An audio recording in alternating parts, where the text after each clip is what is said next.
টাঙ্গাইল সদরে বিএনপির ভারপ্রাপ্ত চেয়ারম্যান তারেক রহমানের পক্ষে ৩১ দফা রাষ্ট্র সংস্কারের লিফলেট বিতরণ করছেন কেন্দ্রীয় বিএনপির প্রচার সম্পাদক সুলতান সালাউদ্দিন টুকু। এ বিষয়ে বিস্তারিত জানতে চলে যাচ্ছি সহকর্মী সোহেল তালুকদারের কাছে।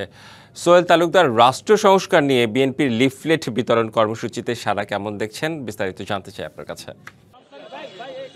রেদওয়ান, আপনি যেমনটা বলছিলেন যে ভারপ্রাপ্ত চেয়ারম্যান তারেক রহমানের ৩১ দফা যে রাষ্ট্র সংস্কার যেটি রয়েছে সেটি নিয়েই মূলত কেন্দ্রীয় বিএনপির প্রচার সম্পাদক যিনি রয়েছেন সুলতান সালাউদ্দিন টুকু, তিনি টাঙ্গাইল পৌর শহরের এলাকায় আজকে লিফলেট বিতরণ করবেন। আমরা তার কাছ থেকে জানবো যে কেমন মানুষের সাড়া হতে পারে আপনার যে কার্যক্রম রয়েছেন এবং এই লিফলেট বিতরণ রাষ্ট্র সংস্কারের যে ৩১ দফা দীর্ঘদিন যাবতীয় কাজ করে আসছেন এবং মানুষ এটিকে কিভাবে গ্রহণ করছেন, আপনার মানুষজন বা আপনার কেমন সাড়া পাচ্ছেন।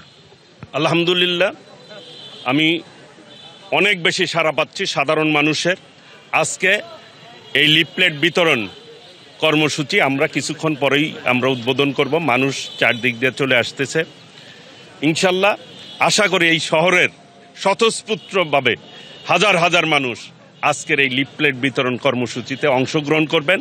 তাদের একটি চাওয়া, এই সদরের সন্ত্রাসমুক্ত, চাঁদাবাজমুক্ত নিরাপদ টাঙ্গাইল চায় সকলেই, এবং উন্নয়নের ক্ষেত্রে এই টাঙ্গাইলকে তারা মডেল হিসাবে দেখতে চায়। ৩১ দফা দেশনায়ক তারেক রহমান ইতিমধ্যেই জাতির সামনে যেটি উপস্থাপন করেছেন, সেই লিফলেট আমরা দিচ্ছি।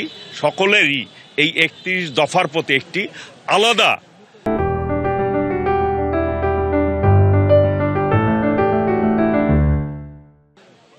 মানুষের এই ৩১ দফা নিয়ে মানুষের মধ্যে একটি আলোচনা রয়েছে যে এটি জনগণের দফা, এটি কোনো দলের মধ্যে সীমাবদ্ধ নেই। এখন এটি জনগণের দফাতে পরিণত হয়েছে।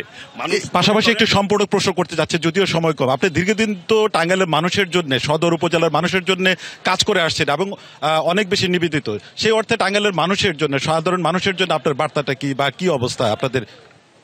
এই দীর্ঘদিন ধরে আমি কাজ করে যাচ্ছি এই টাঙ্গাইল সদরে বিভিন্ন ইউনিয়নগুলিতে, বিশেষ করে চর এলাকার মানুষের যে সাড়া পেয়েছি। চরবাসী আজকে ঐক্যবদ্ধ হয়েছে আমার পিছনে। এই যে চরের নেতা আমাদের আসগর আলী ভাই, তারপর এম এ হামিদ ভাই, দুইজনেই উপজেলা নির্বাচন করেছেন ইতিপূর্বে। আমাদের পৌরর সাবেক মেয়র এখানে জনতার মেয়র উপস্থিত রয়েছে। মানুষ আসতেছে। আমি মনে করি আজকে এই সদরবাসী ঐক্যবদ্ধভাবে এই ধানের শীষের পক্ষে ইনশাল্লাহ আগামী দিনে তাদের সমর্থন থাকবে। ধন্যবাদ। আপনি শুনতে পাচ্ছিলাম যে তিনি বলছিলেন যে বিএনপির এই ৩১ দফা যেটি তারেক রহমান ঘোষণা করেছেন সেটি মানুষ গ্রহণ করেছে। পাশাপাশি সুলতান সালাউদ্দিন টুকু যেটি বলছিলেন কেন্দ্রীয় বিএনপির প্রচার সম্পাদক, তাকেও এই টাঙ্গাইল সদরের মানুষ সাদরে আত্মার থেকে গ্রহণ করেছেন বলে তিনি তেমনটাই দাবি করছিলেন। রেদওয়ান, সোহেল তালুকদার, আপনাকে অনেক ধন্যবাদ।